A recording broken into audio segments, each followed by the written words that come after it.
فلا اقسم بمواقع النجوم، یہ لا جب آتا ہے پہلے تو وہ مخاطب کی بات کی نفی کرنے کے لیے، نے اٹ از لائک دیٹ، یہ نفی ہے۔ لا اقسم بیوم القیامہ، تمہارے خیالات غلط ہیں، میں قیامت کی قسم کھاتا ہوں۔ تو فرمایا فلا اقسم بمواقع النجوم، وقع یقع کے کیا معنی ہے؟ اور یہ سورت کون سی؟ واقعہ، اذا وقعت الواقعہ، وقع گر جانا، پڑ جانا، یہ ستاروں کے ڈوبنے کی جگہ ہے۔ فلا اقسم بمواقع النجوم وانه لقسم لو تعلمون عظیم، اور اگر تم جانو تو یہ بہت بڑی قسم ہے جو ہم نے کھائی ہے۔ اس وقت کا انسان کیا سمجھتا کہ ستارے کہاں جاتے ہیں، کہاں غروب ہوتے ہیں، کہاں گرتے ہیں؟ آج ہمیں معلوم ہے۔ سورہ حامیم سجدہ میں جو کہا گیا ہے سنریہم آیاتنا فی الآفاق وفی انفسہم حتی یتبین لہم انہ الحق، ہم انہیں اپنی نشانیاں دکھائیں گے آفاق و انفس میں، یہاں تک کہ یہ بات واضح ہو جائے گی کہ قرآن حق ہے۔ آج ہمیں معلوم ہے خلا میں بلیک ہولز ہیں، اور یہ بلیک ہولز بڑے بڑے ستاروں کے پچکنے سے، پچک جانے سے پیدا ہوئے، اور جب وہ بڑے ستارے پچکتے ہیں، جو خلا پیدا ہوتا ہے، ویکیوم، اس میں بڑی طاقت ہوتی ہے، اس کے پاس سے کوئی سیارہ، کوئی ستارہ گزر جائے اسے کھینچ لیتا ہے قبر کے اندر۔ یہ بلیک ہولز کا تصور، اسی لیے اللہ نے اس وقت کے لوگوں کے لیے کیا کہا؟ فلا اقسم بمواقع النجوم وانه لقسم لو تعلمون عظیم، انه لقرآن کریم، یہ بہت باعزت قرآن ہے، فی کتاب مکنون، ایک چھپی ہوئی کتاب میں ہے، لا یمسہ الا المطہرون، اسے چھو ہی نہیں سکتے مگر انتہائی پاک ہستیاں۔ اس کے کیا معنی ہے؟ پہلی بات تو ہمیں معلوم ہو گئی، مراد فرشتے ہیں، بے ایدی سفرۃ کرام بررہ، اسی کی شرح ہو رہی ہے نا۔ اسی سے ایک فقہی مسئلہ نکالا گیا کہ بغیر وضو کے ہاتھ نہ لگاؤ، لیکن اس کا اصل مفہوم کیا ہے وہ سمجھیے۔ قرآن کی روح تک کوئی نہیں پہنچ سکتا جب تک کہ تزکیہ نفس نہ ہو گیا۔ اگر حب مال، حب دنیا، حب جاہ، حب شہرت، اگر یہ تمام محبت میں دل سے نکل نہ جائیں تو قرآن کی روح تک آپ کی اپروچ نہیں ہوگی۔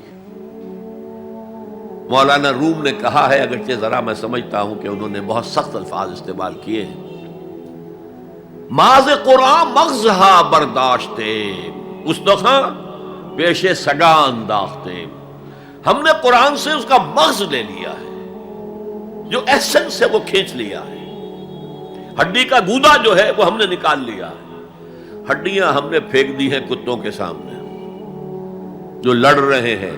علم کلام کا مسئلہ ہے صفات حق حق سے جدا یا عین ذات، قرآن مخلوق ہے یا نہیں ہے، غیر مخلوق، اور بڑے بڑے ہو رہے ہیں اس کے اوپر، یہ کتے لڑ رہے ہیں ان ہڈیوں کے اوپر۔ ہم نے اس میں سے اصل شے نکال لی، وہ کیا ہے؟ اللہ کی محبت، اللہ کی معرفت، یہ ہے اصل شے۔ ماز قرآن مغزہ برداشتے استخاں پیش سگاں انداختے۔ تو جب تک انسان کا باطن پاک نہ ہو جائے وہ قرآن کے چھلکوں سے کھیلتا رہے گا، چاہے وہ کہنے کو مفسر ہو، قرآن کے باطن تک کبھی نہیں پہنچے گا۔ فی کتاب مکنون لا یمسہ الا المطہرون تنزیل من رب العالمین، یہ تھوڑا تھوڑا کر کے اتارا گیا ہے رب العالمین کی طرف سے۔ انزال کے معنی ہے دفعتاً اتار دینا۔ لیلۃ القدر میں آیا انا انزلناہ فی لیلۃ القدر۔ رمضان کے بارے میں شہر رمضان الذی انزل فیہ القرآن، باب افعال، لیکن حضور پر ایک دم نہیں اترا، تھوڑا تھوڑا تھوڑا تھوڑا 23 برس میں جا کر اس کی تکمیل ہوئی۔ اب دیکھیے جو شکوہ کیا اللہ نے، کیا اس جیسی نعمت سے تم مداہنت کر رہے ہو، بے اعتنائی کر رہے ہو، اسے پڑھتے نہیں ہو، اسے سمجھتے نہیں ہو، اس پر عمل نہیں کرتے، اسے اپنا امام نہیں بناتے؟ تمہارا طرز عمل یہ ہے، بلکہ تم نے اپنا نصیب یہ بنا لیا ہے کہ تم اسے جھٹلا رہے ہو۔ غور کیجئے، جھٹلانا جو ہے دو طرح کا ہے۔ ایک ہے زبان سے کہنا کہ یہ نہیں ہے، کوئی اللہ کا کلام نہیں ہے، یہ قرآن وغیرہ جھوٹ، سب اساطیر الاولین ہیں، یہ محمد نے گھڑ لیا ہے وغیرہ وغیرہ، جھٹلانا ہو گیا۔ ایک جھٹلانا ہے عمل سے جھٹلانا، مان تو لیا اللہ کا کلام ہے لیکن اس کی حرام کردہ شے کو اپنے لیے حلال کیا ہوا ہے۔ حدیث نبوی ہے، ما آمن بالقرآن من استحل محارمہ، اس شخص کا قرآن پر کوئی ایمان نہیں ہے جو اس کی حرام کردہ چیز کو اپنے لیے حلال ٹھہرا لے۔ اس اعتبار سے غور کیجئے، اور اس کی مثال بھی دی ہوئی ہے سورہ جمعہ میں، مثل الذین حملوا التوراۃ ثم لم يحملوها كمثل الحمار يحمل اسفارا بئس مثل القوم الذین کذبوا بآیات اللہ واللہ لا یہدی القوم الظالمین۔ مثال ان لوگوں کی جو حامل تورات بنائے گئے تھے اور پھر انہوں نے اس کی ذمہ داری کو ادا نہیں کیا، اسے قائم نہیں کیا، اس کے احکام پر عمل نہیں کیا۔ جیسے فرمایا ہے سورہ اعراف میں، قل یا اہل الکتاب، کہہ دیجئے اے نبی صلی اللہ علیہ وسلم، اے کتاب والو، لستم علی شیء حتی تقیموا التوراۃ والانجیل وما انزل الیکم من ربکم، تمہاری کوئی حیثیت ہماری نگاہ میں نہیں ہے، تمہارا منہ نہیں ہے کہ ہم سے دعا کرو جب تک کہ تم تورات اور انجیل کو اور جو کچھ نازل کیا گیا تمہاری طرف اسے قائم نہیں کرتے۔ آج اللہ ہماری دعائیں نہیں سنتا، 30 لاکھ جا کر حج کرتے ہیں، دنیا کے حالات میں کوئی ذرہ برابر فرق آتا ہے؟ اول تو حرام کی کمائی سے حج ہو رہا ہے، تو حج ہے ہی نہیں سرے سے۔ جو کچھ کرتے گئے تھے سودی کاروبار وہی آ کر دوبارہ شروع کر دیا، سرکاری ملازم تو جو رشوت پہلے لے رہے تھے اس کے بعد آ کر شروع کر دیا۔ یہ کیا ہے؟ یہ تکذیب بالعمل ہے، جھٹلانا ہے۔ تم نے اپنا نصیب یہ بنا لیا ہے کہ تم قرآن کو جھٹلا رہے ہو، جیسے کہ انہوں نے جھٹلایا تھا۔ مثل الذین حملوا التوراۃ ثم لم يحملوها كمثل الحمار يحمل اسفارا، ان کی مثال ان گدھوں کی سی ہے جن پر کتابوں کا بوجھ لاد دیا گیا۔ مکالمات فلاں تم گٹھڑی باندھ کر گدھے کے اوپر رکھ دیجئے تو کیا وہ واقعی منطقی اور فلسفی بن جائے گا؟ یہ مثال اللہ دے رہا ہے۔ اور یہ مثال کیوں دی گئی ہے؟ اس آئینے میں ہمیں ہماری تصویر دکھائی گئی ہے۔ تم اگر قرآن کا حق ادا نہیں کر رہے تو تمہاری مثال وہی ہے جو یہود کی تھی۔ بئس مثل القوم الذین کذبوا بآیات اللہ، بری مثال ہے اس قوم کی جس نے اللہ کی آیات کو جھٹلایا۔ تو زبان سے تو یہودیوں نے کبھی نہیں جھٹلایا تورات کو، عمل سے جھٹلایا ہے۔ یہ وہ 5 مقامات ہیں جن میں اللہ تعالیٰ نے خود اپنے کلام کی شرح بیان کی ہے، تعریف کی ہے، اس کی عظمت کو بیان کیا۔ اب میں آپ کے سامنے ایک حدیث رکھنا چاہتا ہوں، حضور نے کیا فرمایا۔ ایک حدیث سنا چکا ہوں آپ کو، عن عثمان بن عفان رضی اللہ تعالی عنہ قال قال رسول اللہ صلی اللہ علیہ وسلم خیرکم من تعلم القرآن وعلمہ، تم میں سے بہترین لوگ وہ ہیں جو قرآن سیکھیں اور سکھائیں۔ یہ حدیث بڑی عجیب ہے، یہ ترمذی میں بھی ہے اور دارمی میں ہے، اور اس کے راوی حضرت علی ہیں رضی اللہ تعالی عنہ۔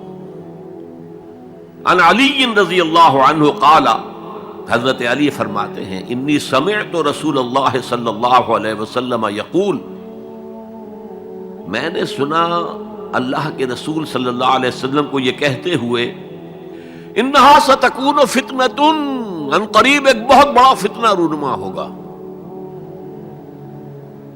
حضرت علی فرماتے ہیں قلت، میں نے عرض کیا مل مخرج منہا یا رسول اللہ، اے اللہ کے رسول یہ فرمائیے اس فتنے سے بچنے کا، نکلنے کا راستہ کون سا ہوگا؟ جیسے آپ بڑے بڑے حالوں میں دیکھتے ہیں ایگزٹ، عرب ممالک میں لکھا ہوتا ہے مخرج، اگر کہیں آگ لگ جائے، کہیں دھواں بڑھ جائے تو نکلو، لال جو روشنیاں ہیں ان کے اندر جو نیچے دروازے ہیں ان کی طرف جاؤ، یہ مخرج ہے جان بچانے کی۔ یہاں ایک لحظہ توقف کر کے ہمارا اور صحابہ کا جو فرق ہے اس کو نوٹ کر لیجئے۔ اگر ہم ہوتے تو کیا پوچھتے؟ حضور یہ فتنہ کب آئے گا، کدھر سے آئے گا، کیوں آئے گا، کیا ہوگا؟ یہ سارے سوالات کرتے نا، جن کا عمل سے کوئی تعلق نہیں، معلومات ہے۔ حضرت علی نے کچھ نہیں پوچھا، بس آپ نے فرما دیا کہ بہت بڑا فتنہ ہوگا، تو بس ہمیں یہ بتائیے کہ اس سے نکلنے کا راستہ کیا ہے۔ اب سنیے حضور کی زبان سے قرآن مجید کی مدح۔ قال کتاب اللہ، فتنوں سے بچانے والی اللہ کی کتاب ہے۔ فیہ نبأ ما قبلکم، اس میں تم سے پہلے جو تھے ان کی بھی خبریں ہیں، قوم نوح اور قوم عاد اور قوم سمود اور قوم مدین اور آل فرعون اور سدوم اور عمورہ کی بستیوں کے حالات ہیں کہ نہیں؟ وَخَبَرُ مَا بَعْدَكُمْ، اس میں تمہارے بعد جو آنے والے حالات ہیں وہ بھی درج ہیں، ذرا کھدائی کر کے نکالنا پڑتا ہے ورنہ حالات موجود ہیں۔ ایک اوپر کی چیز ہے، سامنے کی چیز ہے، ایک ذرا اندر سے کھدائی کر کے، لیکن یہ کہ حضور فرما رہے ہیں خبرو ما بعدکم وحکم ما بینکم، اور جو بھی اختلافات تمہارے درمیان ہوں گے ان کا فیصلہ بھی اس کتاب میں موجود ہے۔ کاش کہ ہم اپنے مذہبی اختلافات کو رفع کرنے کے لیے قرآن کی طرف رجوع کریں، جو حبل اللہ ہے، واعتصموا بحبل اللہ جميعا ولا تفرقوا۔ تو فرمایا کتاب اللہ فیہ نبأ ما قبلکم وخبر ما بعدکم وحکم ما بینکم، هو الفصل لیس بالحزل، وہ فیصلہ کن کلام ہے، ایسے ہی یابہ گوئی نہیں ہے، یہ قرآن کی آیات ہے۔ انہ لقول فصل وما هو بالحزل، سورہ تاریخ کے اندر آیا، تاریخ میں هو الفصل لیس بالحزل من ترکہ من جبار قسمہ اللہ، اگر کوئی جبار شخص اپنی سرکشی میں اس قرآن کو ترک کر دے گا اللہ اسے پیس کر رکھ دے گا۔ وَمَنِ ابْتَغَى الْهُدَى فِي غَيْرِهِ أَضَلَّهُ اللَّهُ، اور جو کوئی ہدایت حاصل کرنا چاہے گا قرآن کے سوا کسی اور چیز سے، اللہ اسے لازماً گمراہ کرے گا۔ کتاب ہدایت تو یہ ہے۔